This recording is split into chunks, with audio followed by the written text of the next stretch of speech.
নমস্কার বন্ধুরা, আমার একটি ছোট্ট ভ্লগে তোমাদের সবাইকে স্বাগত। আজ আমি দেখো কি বানিয়েছি। ডিম কষা। কষা নয়, একটু ঝোল ঝোল, কারণ মেয়ে আছে তো। এ দেখো, প্রথমে আমি মিক্সিতে পেঁয়াজ, আদা, লঙ্কা বা সব রসুন একসাথে বেটে নিয়েছি।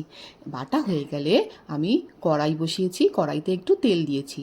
তেলটা একটু গরম হয়ে এলে আমি তাতে এই পেঁয়াজ, আদা, লঙ্কা, রসুন বাটাগুলো দিয়ে একটু নুন, হলুদ, একটু লঙ্কার গুঁড়ো দিয়ে কষিয়ে তার মধ্যে আলু আর ডিমগুলো দিয়ে দিয়েছি। দিয়ে একটু নাড়াচাড়া করে দেখলাম মশলাটা একটু যদি শুকিয়ে যায়, তাই জন্য আমি তার মধ্যে একটু জল দিয়েছিলাম।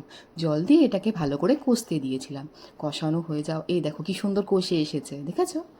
এবার কষানো ঠিকমতো হয়ে গেলে তোমরাই বুঝতে পারবে, তেল ছেড়ে আসবে। যেই তেলটা একটু ছেড়ে ছেড়ে আসবে, তার মধ্যে তোমরা আর একটু জল দিয়ে দেবে। একটু জল দিয়ে এটাকে ভালো করে ফুটতে দেওয়া হবে। ভালো করে ফুটে উঠলে তারপর এটার মধ্যে তোমরা একটুখানি গরম মশলার গুঁড়ো ছড়িয়ে তারপর পরিবেশন করতে পারবে। সুন্দর ডিম কষা।